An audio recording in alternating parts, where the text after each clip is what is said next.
Hi everyone, क्या हाल चाल है आप सभी लोगों के? कैसे हैं आप लोग? आई विश की बहुत मस्त होंगे और होना भी क्यों नहीं चाहिए, होना चाहिए। एग्जाम आ रहे हैं तो एग्जाम में जो मस्ती है वो थोड़ी सी बढ़ जाती है। बढ़ क्यों जाती है भाई? पागल जो हो जाते हैं, ऐसा लगता है एग्जाम नहीं आ रहा है, कोई हुआ आ रहा है। तो ऐसी कोई बात नहीं है, तो इस मस्ती को बनाए रखिएगा आज के सेशन में भी, क्योंकि आज मैं आपके बीच में लेके आया हूं मौर्यन एम्पायर का वो तगड़ा सा एपिसोड जहां पे आप पढ़ने के बाद बहुत खुश होने वाले हैं, क्योंकि ये लेक्चर बहुत ही मस्त लेक्चर है।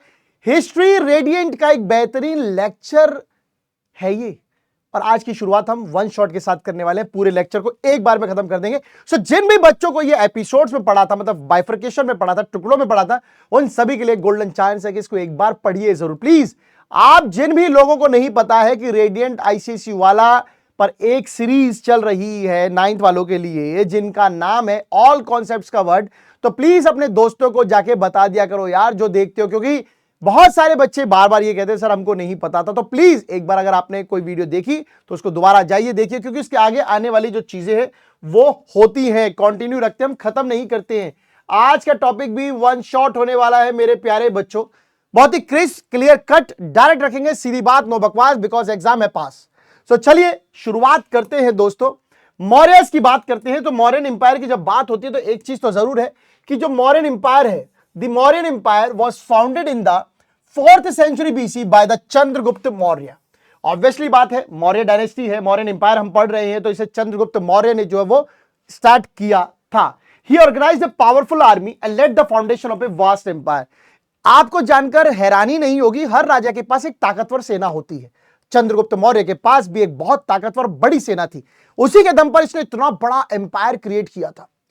इसको क्रिएट करने के लिए उसने नंदास के मगध एम्पायर, मतलब बिहार से नंद डायनेस्टी रूलर को हटाया, the Greek satraps from the north west frontier को हटाया, एंड उसके बाद पूरे बड़े एरिया को अपने साथ मिला लिया इंडियन सब कॉन्टिनेंट में to make his centralised government. यानी इसने दो लोगों को हराया, मगध से नंदाओं को और नॉर्थ वेस्ट ला से ग्रीक रूलर्स को इसने हटाया। इसके बाद जो इसका बच्चा आता है बिंदुसार, उसने मौर्य एम्पायर को ठीक वैसे के वैसे ही रखा और अपनी बाउंड्रीज को ठीक बनाए रखा, मतलब कुछ नया काम नहीं किया। द रीगन ऑफ बिंदुसार सन, जो बिंदुसार का बेटा था यानी अशोक, जहां से असली कहानी की शुरुआत होती है दोस्तों, वो इंडियन हिस्ट्री में बड़े नाम से जाना जाता है, सम्राट अशोक। यूं ही नहीं सम्राट, यूं ही नहीं किंग कह देते हैं, क्योंकि कारनामे ही ऐसे हैं इसलिए कहते हैं। किंग अशोक ने अपनी लाइफ में एक सबसे बड़ा वॉर जो लड़ा वो कलिंगा वॉर था उड़ीसा में, जहां पर इसने ऐसा कुछ महसूस किया कि उसके बाद अशोक ने अपना पूरी लाइफ जो है वो ह्यूमन वेलफेयर, इंसान की सेवा में दे दी। कोई और लड़ाई लड़ने का शौक ही खत्म कर दिया। लिटरेरी सोर्सेज की बात करते हैं कि हमें जो कौन कौन से लिटरेरी सोर्स है जिनसे पता चलता है मौर्यन एम्पायर के बारे में, तो अर्थशास्त्र जो कौटिल्य ने लिखा था, अर्थशास्त्र जो कौटिल्य ने लिखा, किसने लिखा अर्थशास्त्र? कौटिल्य ने लिखा था अर्थशास्त्र। The most important source on the history of Mauryas, अगर आपको मौर्य की हिस्ट्री जाननी है तो आपको कौटिल्य का अर्थशास्त्र पढ़ लेना चाहिए। यह संस्कृत भाषा में लिखा हुआ है। इसमें मौर्यन एम्पायर की पॉलिटिक्स, उनकी कैसे रूल डिप्लोमेसी होती थी, किन लोगों से वो कैसे बातचीत करते थे, क्या सिस्टम था उनके एडमिशन को चलाने का, और कुछ पॉलिटिकल बातें इसमें सब लिखी हुई हैं। ये जो बुक है डिस्कवर की गई थी 1909 में, एंड इसका इंग्लिश ट्रांसलेशन अभी भी अवेलेबल है। इसका इंग्लिश ट्रांसलेशन अभी भी अवेलेबल है, ये नहीं है गलत टाइप वेबसाइट, कोई बात नहीं। इसका इंग्लिश ट्रांसलेशन जो है वो अभी भी अवेलेबल है। तो चलिए आगे चलते हैं दोस्तों। कौटिल्य को एक और नाम से जाना जाता है विष्णुगुप्त। कौटिल्य को एक नाम से जाना जाता है विष्णुगुप्त। इसके अलावा एक और नाम से जाना जाता है चाणक्य। कौटिल्य टोटल 3 नाम ले रहे हैं, Kautilya, Chanakya and Vishnugupta. He was the adviser and प्रधानमंत्री थे चंद्रगुप्त मौर्य के, मेन सलाहकार और मेन मुखिया, मंत्रियों के मुखिया, प्रधानमंत्री थे चंद्रगुप्त मौर्य के। दूसरा लिटरेरी सोर्स है अगस्त, मतलब इंडिका, मतलब अब आपने देखा कि कौटिल्य का अर्थशास्त्र देखा, इंडिका देखिए। Megasthenes was the Greek ambassador, Greek का राजदूत था, जो कि सेल्यूकस निकेतर ने भेजा था चंद्रगुप्त मौर्य के दरबार में।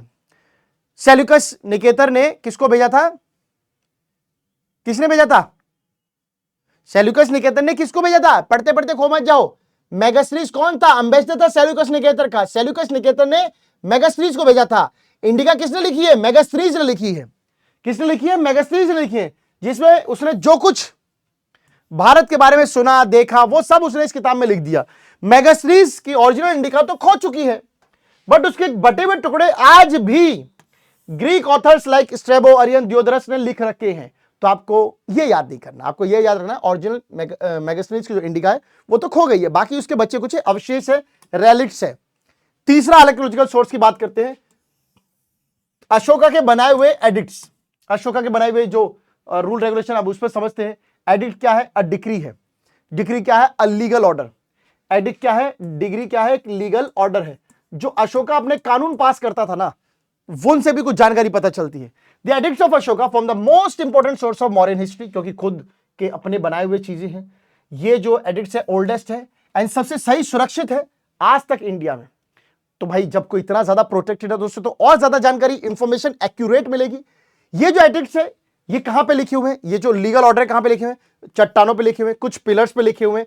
पूरे जो अशोका की कैपिटल थी, ऐसे 14 मेजर रॉक एडिक्ट्स हैं जिन पर लिखा हुआ है। 7 पिलर एडिक्ट्स हैं और कई सारे छोटी मोटी रॉक्स पे भी इन्होंने लिख रखा है। सो इनसे हमें कई सारी इंफॉर्मेशन पता चलती है अशोका की लाइफ के बारे में, particularly about the history of Mauryan empires also. So I hope कि आप लोगों को यह चीज समझ में आ गई होगी कि एडिक्ट्स ऑफ अशोका वो लीगल ऑर्डर हैं जो अशोक ने पास किए थे। उन ऑर्डर्स को उसने पिलर्स पे लिखवाया, रॉक्स पे लिखवाया।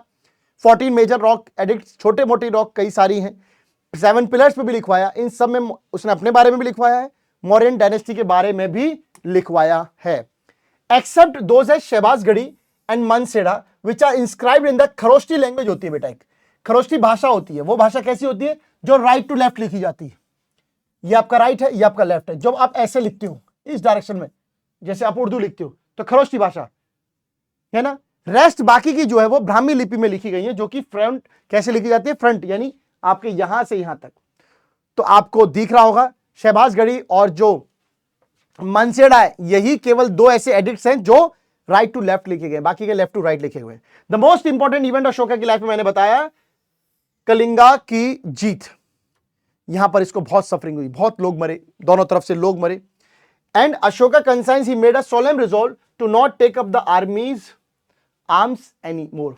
ना आर्मी लेके चलेंगे अब, ना आर्म्स लेके चलेंगे। कलिंगा के वॉर के बाद अशोका का दिल यानी हृदय परिवर्तन हो गया, दिल में चेंज आ गया कि अब लड़ाई नहीं लड़नी है, लोगों का नुकसान नहीं होना चाहिए। इस पॉलिसी को फॉलो करते हुए अशोका ने किलिंग बंद कर दी एनिमल्स की। दान करने के लिए आप एनिमल की बलि नहीं दोगे। Advocated restraint in the numbers that had to be killed for consumption. खाने पीने के लिए जो आप जानवर मारते थे वो भी नहीं मारोगे। Protected some of the animals, कुछ एनिमल्स को तो मारने पर फांसी तक की सजा दे रहा भाई साहब। And in general condemn the cruel acts against animals. और जनरली उसने बोल दिया आमतौर पे कि किसी भी जानवर के साथ कोई भी क्रूअल्टी नहीं करेगा, मारपीट, माना खाना, ये सब नहीं चलेगा, ये सब कुछ भी नहीं करने वाले हैं। देख रहे हो कितना चेंज आया है। बात करते हैं सांची स्तूप की। ये सांची में है। सांची कहां पे? कमेंट सेक्शन में आप सभी लोग बता दीजिए ये सांची स्तूप कहां पर है। ये जो स्तूप है ये डोम शेप्ड है। जो सेमी डोम शेप्ड होता है ना, फुल ऐसा होता है सर्कल, तो इसका आधा कर दो, आधा कर दो। अब आधा कर दिया तो ये बच गया, ये होता है डोम शेप्ड। ये होता है dome shaped, solid dome shaped है, जो कि किससे बने हैं? अनबर्न्ड ब्रिक से बने हुए हैं, पत्थर से बने हुए हैं। The foundation of Sanchi stupa by led by Ashoka at Sanchi, जो कि मध्य प्रदेश में भोपाल जो है उससे 45 किलोमीटर दूर है Sanchi. So the Buddhist stupa represent the spiritual body of Buddha containing his relics such as hair, teeth and bones. तो जो सांची स्तूप है वो अशोका बनवा रहे हैं। ये जो सांची स्तूप है इसमें बुद्ध, गौतम बुद्ध के नाखून, बाल और उनके कुछ बचे हुए पार्ट है। A cascade containing these relics is placed at the base of the dome. इस डोम के बेस पर जहां पे आप जाओगे नीचे की तरफ तो वहां पे ना आपको एक कैस्केड टोकरी टाइप दिखेगा, जिसमें गौतम बुद्ध के ये जो अवशेष है, रेलिक्स जो है, रेलिक्स मतलब जो बची हुई चीजें, उनके हेयर, उनके टीथ, बोन्स, ये सब उसमें रखे हुए हैं। तो ये सांची स्तूप है, जैसे आप जाते हैं तो इसमें जाके देख सकते हैं। इस सांची स्तूप में 4 दरवाजे हैं, चारों डायरेक्शंस में हैं। इनके दरवाजे पर कुछ कुछ लिखा हुआ है गौतम बुद्ध की लाइफ के बारे में, कुछ उनकी कहानियां, जातक स्टोरीज क्या होती हैं? कहानियां। बुद्ध इज रिप्रेजेंटेड कई सारे सिंबल्स, लाइक पीपल का पेड़ बना रखा है, कहीं पर लोटस है, कहीं पर व्हील है, मतलब पूरे स्तूप पर यही सब बना रखा है। द मोस्ट इंपॉर्टेंट कैपिटल यहां पे जो क्या है? Lion capital. स्कल्पचर, एक मूर्ति है पत्थर जो आपने देखी होगी और आपने ये देखा होगा हमारे यहाँ पे भारत में। ये क्या है? क्या है ये? अशोक स्तंभ जो आपको दिख रहा है, अशोका का डिजाइन का बना हुआ दिख रहा है, showing 4 Asiatic lions standing back to back. ये एशिया के 4 लॉयन है, जो एक ऐसे है, एक इधर है, एक इधर है और एक पीछे है जो दिखता नहीं है। So it was officially adopted as the emblem of India 1950। इसे इंडिया का एम्बलम भी रखा गया है, 1950 में इसको अडॉप्ट किया गया। तो ये भी आप लोगों को देखने को मिल जाता है। मौर्यन एम्पायर की बात करते हैं। मौर्यन एम्पायर की थोड़ी, अब चंद्रगुप्त मौर्य की डायनेस्टी थोड़ा सा चंद्रगुप्त मौर्य से ही समझते हैं। चंद्रगुप्त मौर्य कहता है मैंने मौर्यन एम्पायर बनाया, ओके मान लिया। अकॉर्डिंग टू पढ़े लिखे लोगों के हिसाब से उसको जो है वो नंदा डायनेस्टी जो थे, जो मगध के रूलर थे, उनके यहां पे काम करता था, बट उन लोगों ने इसको बेइज्जती करके निकाल दिया। ठीक सेम काम मगध के रूलर जो नंद रूलर से उन्होंने कौटिल्य के साथ भी किया। तो जब दो लोगों को बाहर निकाला तो दोनों को बेइज्जती महसूस हुई और दोनों बन गए दोस्त एक दूसरे के, ताकि नंदा को बाहर निकालना है। ये मौर्यन एम्पायर की जो डायनेस्टी की शुरुआत होती है।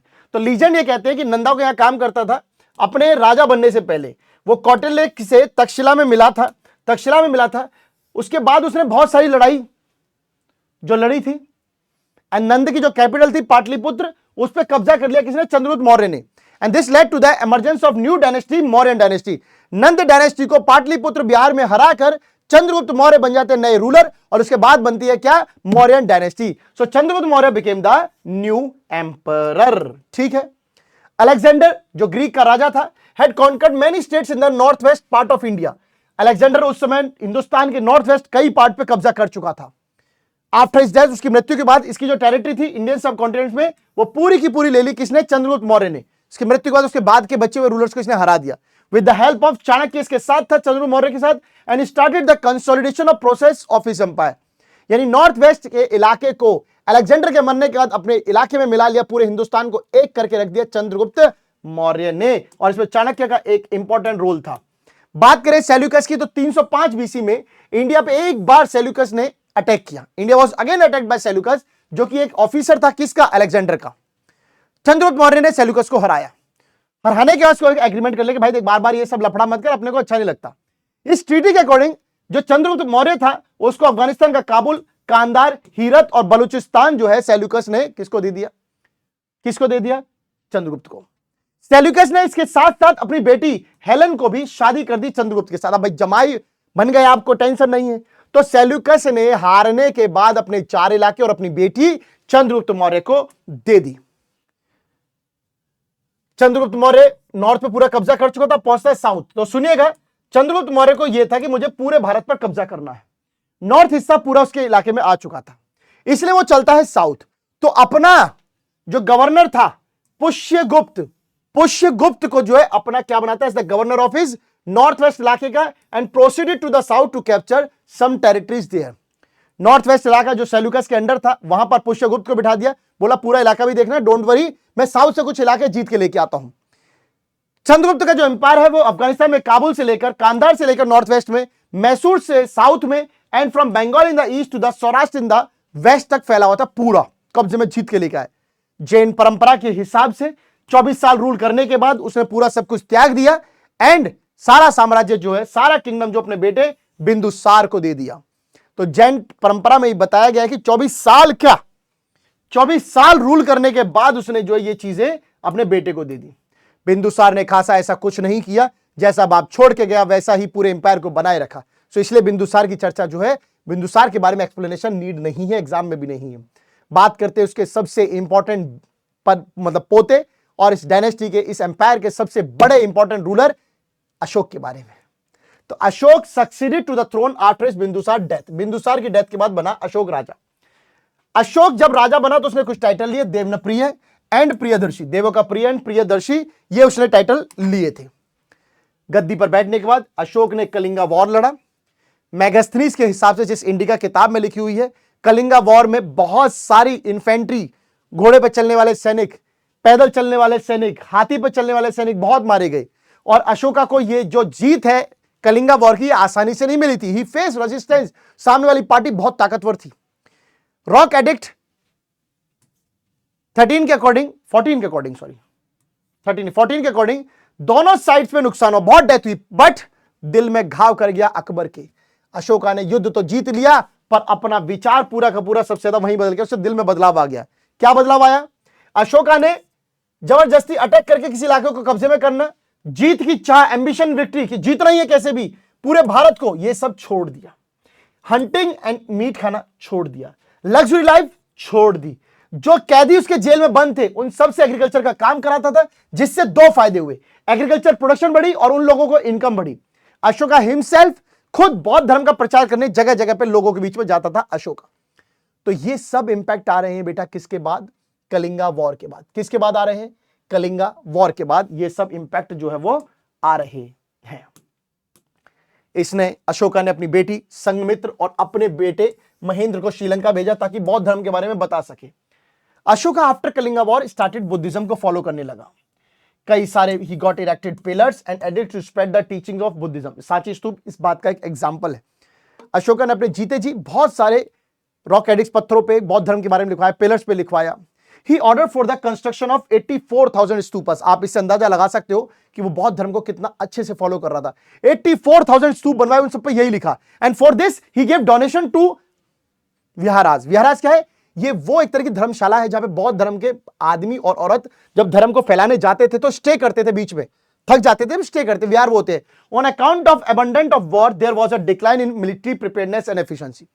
क्योंकि अकबर जो है अब लड़ाई के खिलाफ था, लड़ाई के अपोज में था, इसलिए इसकी आर्मी और आर्मी की एफिशिएंसी दोनों धीरे धीरे गिरने लगी। मतलब अब लड़ना ही नहीं चाहता है। एक्सटेंड ऑफ अशोका एम्पायर कहां से कहां तक फैला? After Kalinga war his empire extended from Hindu Kush in the north west, Afghanistan वाले इलाके से लेकर to Pennar in the south तक। He also included Nepal, Kabul, Herat, Balochistan, Kandahar, ये सब इलाके उसने अपने इलाके कब्जे में कर लिए थे। मौर्यन एडमिनिस्ट्रेशन देखते हैं। मौर्य का जो एडमिनिस्ट्रेशन है वो पूरे भारत में कैसा था? कैसा था इनका प्रशासन?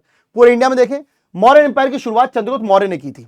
सेल्यूकस ने काबुल, कांधार, हेरत, बलूचिस्तान देके उसके एम्पायर को और बड़ा कर दिया था। तो धीरे धीरे उसका एम्पायर जो बढ़ रहा है, राइट, उसका एम्पायर जो वो बढ़ रहा है।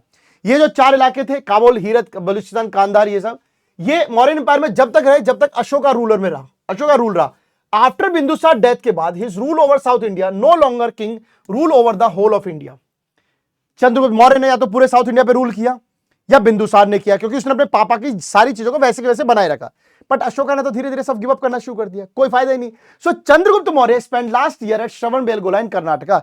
24 साल का शासन करने के बाद जब वो अंत में अपने मरने पहुंचा, अंत में अपने पास मरने पहुंचा, तो वो जगह कौन सी थी? कर्नाटका में श्रवणबेलगोला। वहीं पर ही चंद्रगुप्त मौर्य की डेथ हुई थी, वहीं पर ही चंद्रगुप्त मौर्य की डेथ हुई थी। एडमिशन की बात करें, चाणक्य का एक इंपॉर्टेंट रोल रहा है, चाणक्य का एक इंपॉर्टेंट रोल रहा है ना। चंद्रगुप्त मौर्य ने पूरे एडमिनिस्ट्रेशन, पूरा इतना बड़ा एडमिनिस्ट्रेशन चाणक्य की मदद से ही बनाया था। चाणक्य ने किताब भी लिखी, अर्थशास्त्र, जिसमें उसने बताया है कि कैसे राजनीति की जाती है और कैसे प्रशासन चलाया जाता है, एडमिनिस्ट्रेशन कैसे, एक देश को कैसे चलाया जाए। Bindusara maintain the same system जो उसके बाप ने बनाया, बट अशोका ने बहुत सारे बदलाव किए, खासकर कलिंगा वॉर के बाद। लड़ना ही छोड़ दिया, एम्पायर गया अपना ऐसे ही। क्या अशोका ने चेंज किया एडमिनिस्ट्रेशन में? अशोका ने कलिंगा वॉर के बाद 5वां प्रोविंस जो जीता था तोशाली, उस इलाके को अपना कैपिटल बनाया, तोशाली को कैपिटल बनाया, पाटलिपुत्र को नहीं। अशोका ने कुछ लोग अपॉइंट किए जिनका नाम था महामत्रा, जिन्हें गवर्नर कहते हैं, जो उसके पूरे कामकाज को देखते थे। अशोका ने कुछ टफ प्रैक्टिस चलती थी, टैक्स से रिलेटेड, क्रॉप कलेक्शन से रिलेटेड, भाई लोग तरसते थे, लोग परेशान होते थे। मैंने कहा यार परेशान नहीं करना है, सिंपल कर दो इसको। इसकी वजह से क्या हुआ? लोग खुश होकर प्रोडक्टिविटी करने लगे एंड इकोनॉमिकली सबके पास पैसा आने लगा। Mauryan centralised monarchy become a paternal despotism under Ashoka. In one of his edict Ashoka says all men are my children. Mauryan जब राजाओं में अशोका आया तो अशोका ने बोला कि all man are my children, सब मेरे बच्चे हैं। मतलब ये तो तानाशाही टाइप डिस्पोटिज्म रूल टाइप चला दिया कि भैया मैं तुम्हारा बाप हूं तुम सबका।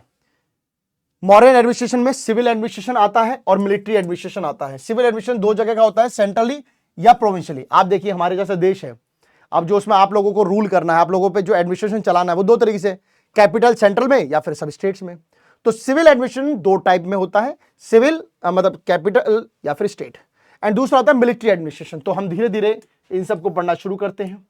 सेंट्रल गवर्नमेंट की बात करते हैं। सेंट्रल एडमिनिस्ट्रेशन कौन देखता है? सेंट्रल गवर्नमेंट देखती है। तो चलिए, मौर्यन जो गवर्नमेंट थी वो सेंट्रलाइज थी। सेंट्रलाइज का मतलब क्या है? सेंट्रलाइज का मतलब क्या है? कैपिटल से सब कुछ देखा जाता था, जहां राजा बैठता था वहीं से सब कुछ देखा जाता है। इसके लिए उसने कुछ लोग अपॉइंट किए थे, जैसे मैंने महामत्रा बताए। तो अलग अलग रैंक के कई ऑफिसर होते थे जो सेंट्रली बैठ के पूरे इलाके को अपने को देख रहे होते थे। मौर्यन गवर्नमेंट में जो सबसे सुप्रीम होता था वो किंग होता था। मेन कौन था? किंग था। और वही कौन था? सुप्रीम जज, सारे फैसले लोगों के, न्याय के, अन्याय के, नौकरी के, सब कुछ राजा करता था। और ये जो पोस्ट होती थी हेरिडिटरी होती थी, क्योंकि चंद्रगुप्त मौर्य के बाद बिंदुसार, बिंदुसार के बाद अशोका, यानी इस पोस्ट पे केवल पारंपरिक लोग ही बैठ सकते थे। आप सभी जानते हैं एडमिशन में अशोका ने, जो चंद्रगुप्त मौर्य ने एडमिनिस्ट्रेशन बनाया था, उसमें चेंज लाने का जो काम है वो अशोका ने किया था आफ्टर कलिंगा वॉर। जैसे कि इसने अपने पूरे इलाके को देखने के लिए गवर्नर हायर किए थे, जिन्हें महामत्राज कहते हैं। जिन्हें क्या कहते हैं? महामत्राज कहते हैं। सेंट्रल लेवल पे किंग को जो है कुछ लोग मदद करते थे, जिन्हें काउंसिल ऑफ मिनिस्टर कहते हैं, जैसे हमारे प्रधानमंत्री होते हैं। इनका एक मुखिया होता था जिसे प्रधानमंत्री कहते थे। जैसे चंद्रगुप्त मौर्य को चाणक्य मदद कर रहा था, ऐसे ही अशोका को भी कुछ लोग मदद कर रहे थे। हर मिनिस्टर का अपना एक डिपार्टमैंट होता था, जैसे अकाउंटेंट जनरल सेनापति के पास, समर्थ के पास, सनिधा के पास। इसमें चीफ पुजारी भी होता था, जिसे पुरोहित कहते थे। तो आपका अकाउंटेंट जनरल होता था, सेनापति सेना लड़ाई जगह देखता था, समर्थ जो टैक्स का काम देखता था, सनिदाता मेन पैसा कलेक्ट करने वाला था, मुखिया मुनीम था, चीफ पुजारी सारे के सारे पुरोहित पंडित वाले काम देखता था। स्टेट गवर्नमेंट की बात करें तो अशोका ने वहां पे कोई चेंज नहीं किया था। चंद्रगुप्त के टाइम पे 4 इलाके होते थे, 4 मेन स्टेट होते थे। अशोका ने 5वां ऐड किया था, जो आप कोशाली देख रहे थे वो उसको, जैसे कि आपका ये रहा तोशाली। तो प्रोविंस था कलिंगा, जो उड़ीसा से जीता था, उसकी कैपिटल बनाई तोशाली, और उसने इसकी को ही अपनी कैपिटल बनाया था। इसको क्या बनाया था? अशोका ने कैपिटल। 4 ये पहले से थे, मगध, गांधार, अवंती और साउदर्न प्रोविंस, जिनके पाटलिपुत्र, तक्षशिला, उज्जैन ये इलाके थे। 5 उसने जोड़ा था अशोका ने। ये स्टेट में सिर्फ चेंज किया था। जो स्टेट का हेड होता था, जो मुखिया होता था, वो कौन होता था? कुमार या आर्यपुत्र। स्टेट का हेड कौन होता था? कुमार या आर्यपुत्र। अशोका के टाइम पे देवर असिस्टेड बाय गवर्नर महामत्राज, इनकी हेल्प करते थे, क्योंकि ये बेसिकली क्या है, ये सब बच्चे राजाओं के बच्चे थे। Only princes were appointed to this position. Aryaputra या स्टेट का हेड कौन होता था? राजाओं के बच्चे। रॉक पिलर इंस्क्रिप्शन में लिखा हुआ है कि महामत्राज के अलावा कुछ और ऑफिसर भी थे जो एडमिशन को संभालते थे, कई और ऑफिसर भी थे। ठीक है, कोई बात नहीं है। जैसे कि प्रदेशी का टैक्स कलेक्ट करता था स्टेट में, राजू का तहसीलदार होता था, रेवेन्यू ऑफिसर, युक्ता ट्रेजरर होता था। ये सब स्टेट की बात हो रही है, प्रोविंस की बात हो रही है सब, ये ध्यान रखिएगा। सेंट्रल लेवल पे नहीं, प्रोविंस की बात हो रही है। बात करें प्रोविंस की, प्रोविंस जो स्टेट होता था वो डिस्ट्रिक्ट में डिवाइड होता था, जिसे जनपद कहते थे। जहां पे जन रहते थे जनपद कहते थे, उसे डिस्ट्रिक्ट कहते थे। यहां का जो एडमिनिस्ट्रेशन है वो कौन देखता था? प्रदेशिका, याजुका एंड युक्ता। ये मैं अभी आपको बता के आया हूं। स्टेट जो डिवाइड होता था किसमें? डिस्ट्रिक्ट में, जनपद। ठीक है, आगे चलते हैं। जो सिटी का हेड होता है उसे नगर अध्यक्ष, जैसे मेयर होता है ना, तो मेयर जैसा ही है। सिटी का हेड कौन होता है? नगर अध्यक्ष। डिस्ट्रिक्ट कॉल्ड, डिस्ट्रिक्ट को क्या कहते थे? जनपद। तो जो इलाके का हेड होता है उसे न्यायाध्यक्ष, मतलब नगर अध्यक्ष कहते थे। ये बेसिकली सिटी का हेड, डिस्ट्रिक्ट का हेड होता था, जिसे डिस्ट्रिक्ट को हम जनपद कहते थे। अकॉर्डिंग टू मेगास्थनीज, जो कैपिटल सिटी थी मौर्यंस की, Pataliputra, they were looked by the committee of 30 members. तो पाटलिपुत्र को देखने, पूरा रेख देख करने वाले कितने लोग? तो 30 लोग देख रहे थे पाटलिपुत्र को। ये इंपॉर्टेंस थी पाटलिपुत्र की। ठीक है, ये इंपॉर्टेंस थी पाटलिपुत्र की। रेवेन्यू सिस्टम की बात करें, मौर्यन एम्पायर पे पैसा कहां से आता था? तो उनका मेन सोर्स ऑफ इनकम था जमीन से। लैंड का जो किराया होता था वो कितना होता था? जितना भी आप उगाओगे उसका 1/6 या 1/4 हमें दे देना, यही हमारी इनकम है। उसको बेच दो, उससे इनकम हो जाती थी। 2 तरीके के टैक्स लेते थे, भाग एंड बाली। भाग क्या होता था? 1/6, जो भी आपने खेत में उगाया या जानवर जितने अपने आपके, अगर 6 जानवर आपके पास है तो टैक्स के रूप में 1 जानवर हमें दे जाओ हर साल। खेत में उगाया था उसका 1/6 दे जाओ। बाली क्या था? वॉलंटरी टैक्स था। जब भी कोई पूजा पाठ करने जाते थे वो टैक्स लेते, रिलीजियस टैक्स, धर्म के नाम पर टैक्स लिया जाता था। जब आप एक जगह से दूसरी जगह जाते थे, सामान बेचने जाते थे, तो आपको टोल टैक्स जो आज देते हो वो तब भी देना पड़ता था। जब भी आप कोई सामान बेचने जाते थे उस पर टोल टैक्स दिया जाता था। एक टैक्स आपको शराब पीने, जुआ खेलने पर भी दिया जाता था। एक टैक्स आपको फॉरेस्ट से कुछ लकड़ियां बटोरने या कुछ खड्डा खोद के सोने जेवरात निकालते थे उस पर भी दिया जाता था। और जो यहां से टैक्स कलेक्ट होता था उससे आपको खेत को पानी, आपके लिए हॉस्पिटल, कुछ स्कूल वगैरह ये सब बनाए जाते थे। और आपके स्टेट का खर्चा, जो भी राजा की तनख्वाह है, सेनाओं को तनख्वाह है, खर्चा, ये सब अच्छा ही काम था। तो टैक्स आपने देखा, टैक्स आपको देखने को मिला। एक था स्पाई सिस्टम। मौर्यन डायनेस्टी में जासूस भी बहुत रखे गए। चंद्रगुप्त मौर्य ने कई तरह के जासूस रखे थे। सेना पे जासूस, खाने पे जासूस, बावर्ची पे जासूस, लोगों पे जासूस, और जासूस के ऊपर भी जासूस रखे थे। कई जासूसी बिक गया तो जासूस के ऊपर जासूस, ये सब चंद्रगुप्त मौर्य ने रखा था, जो उसको हमेशा इंफॉर्मेशन देते रहते थे कि भैया आपके ऑफिसर सही चल रहे नहीं चल रहे। सेनापति के ऊपर जासूस, प्रयुक्त यजुक्ता के ऊपर, युक्ता के ऊपर, प्रदेशिका के ऊपर, सबके ऊपर जासूस, जो चंद्रगुप्त मौर्य को पूरी जानकारी दिया करते थे। चंद्रगुप्त मौर्य के पास एक बड़ी आर्मी थी, 60,000 घोड़े वाले सैनिक, 30,000 पैदल चलने वाले सैनिक, 9,000 गुवाहाटी, ठीक है। इसके अलावा 8000 घोड़े भी थे। तो चंद्रगुप्त मौर्य इस दम पर जो एक बड़ा एम्पायर बना पाया था। मेन वेपन की बात करें, क्या क्या हथियार थे उसके पास, तीर, बाण, अपनी छाती पर लगाने वाली शील्ड, तलवार, ये सब थे। जो राजा होता था चंद्रगुप्त मौर्य, अशोका, बिंदुसार, ये मेन आर्मी का चीफ होता था, जो सारी लोगों को हायरिंग करने का काम, सेना में कौन होगा कौन नहीं, ये सब फैसले यही करता था। पूरी आर्मी जो है वो 30 लोग मिलकर चलाते थे and all soldiers were paid in cash.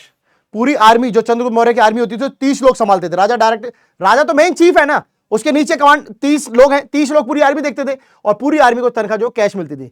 King had built forts at strategic places for safety and security of the empire. Chandragupta Maurya, Bindusara, Ashoka, इन्होंने उन जगह अपने किले बनाए थे जहां से वो उनको खतरा था कि यहां से हमको अटैक कर सकता है, तो अपने को बचाने के लिए उन जगहों पे किले बनवाए जाते थे। बात करते हैं अशोक धम क्या है। अशोक धम बेसिकली वो प्रिंसिपल्स है जो कलिंगा वॉर के बाद बदल में या चेंज होने के बाद आए। After the Kalinga war Ashoka जो क्या बन गया था, लोगों का किंग, क्योंकि उसने सब कुछ लोगों के लिए किया। उसने बौद्धिज्म धर्म को स्टार्ट किया और इसके साथ साथ उसने किसी को भी ये नहीं बोला कि आप पे मैं जबरदस्ती थोपता हूं, आप जिस धर्म को फॉलो करना चाहे उसको फॉलो कीजिए। ही वॉन्टेड अपने लोगों को कि वो आप अपना धर्म फॉलो करें, धर्म नहीं धम, प्रिंसिपल्स, जो कि इक्वालिटी, आपको एक, सबको एक साथ जोड़ते हो, सारे धर्मों को एक साथ एक प्यार से रहने पे जोड़ते हो, आप उस प्रिंसिपल्स को फॉलो करें। Dhamma describe Ashoka is not a religion. मैं पहले ही बोल रहा हूं, धम्म कोई रिलीजन नहीं है, ना ही कोई रिलीजियस सिस्टम है, बल्कि क्या एक नैतिक कानून है जिसके हिसाब से आपको भाईचारे में मिलकर एक साथ रहना है, सभी धर्मों को मिलकर एक साथ रहना है। यह चीज उसने बोली। प्रिंसिपल्स क्या थे, क्या है सिद्धांत इसके धम्म के, तो इसका लीगल ऑर्डर ऐसा था, कुछ इसका लॉ ऐसा था, मोरल लॉ, बड़ों की इज्जत, छोटों को प्यार, नॉन वायलेंस, किसी को मारना नहीं है, अच्छे काम करने हैं, खुशी देनी है इंसान को, पीपल को सब धर्मों की इज्जत करनी चाहिए, एम्प्टी रिचुअल्स को नहीं मानना है, ये परंपरा नहीं, आग में हवन दान, बेचारे गरीब जानवर की बलि दे दी अपने को भगवान से कनेक्ट करने के लिए, ये सब नहीं करना है। क्या इंपैक्ट मिला धम्म का लोगों पर? People belonging to different religions, अपने राजा की पॉलिसी, मतलब people belonging to different religion followed their emperor policy of religious tolerance. राजा ने क्या बोला, सब धर्मों को एक साथ रहना है, लोग रहने लगे। रिलीजियस टॉलरेंस मतलब अब हिंदू को, मुस्लिम से, मुख को, किसी को भी किसी भी धर्म के आदमी से कोई दिक्कत नहीं, सब प्यार से रह रहे हैं। People under the influence of Dhamma started living A moral life. जो लोग धम्म को मान रहे थे वो अब अच्छे से रहने लगे। प्यार क्या होता है, अरे आइए, दुश्मनी किस बात की मेरे भाई, आप मेरे अपने, इस तरीके से नैतिक परंपरा, बड़ों की इज्जत, सब कुछ मान सम्मान हो रहा है। The policy of ahimsa did have a great moral impact on people like theft, crimes and other such activities almost come to, लोग चोरी नहीं कर रहे, डकैती नहीं हो रही, मर्डर नहीं हो रहा, नहीं, लोग सुधर गए, लोग जो है ना वो सुधर गए। So with the policy of conquest and war having come to an end, Ashoka dhamma help official to undertake public welfare and public work schemes. जब से अशोक ने लड़ाई बंद करी, आर्मी को प्रमोट करना बंद किया, अशोका ने लोगों का राजा जब बना, तो लोगों के जो काम थे, हॉस्पिटल, पढ़ाई, उन पे अगर कोई मुसीबत आई तो उसको सॉल्व कर, यही सब करने में लगा रहा अशोक। इसीलिए सम्राट अशोक इतना इंपॉर्टेंट माना जाता है, क्योंकि एक राजा होने के बाद भी जनता का सेवक बनना आसान बात नहीं है। सब कुछ अपना त्याग दिया, लोगों के लिए तो सोच रहा है।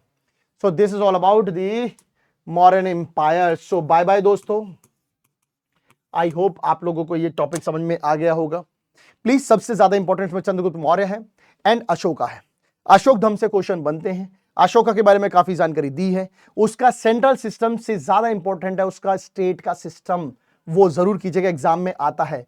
what was the spy system of the Mauryan Empire? Please कीजिएगा कि स्पाई के ऊपर स्पाई रखना। चंद्रगुप्त मौर्य ने बहुत सारे स्पाई रखे थे जो उसको पूरे एडमिनिस्ट्रेशन की सारी इंफॉर्मेशन देते बात बात पे। जो उसके ब्यूरोक्रेट्स मतलब उसके सरकारी जो कर्मचारी थे, मंत्री, प्रधानमंत्री, उसके 30 मेंबर, सब पे नजर रखते थे और उन पे नजर रखने के लिए भी स्पाई था।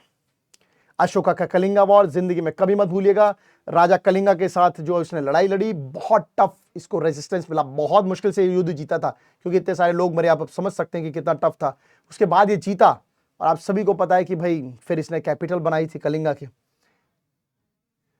अशोक के धम्म, अशोक का सिद्धांत एक मोरल लॉ है।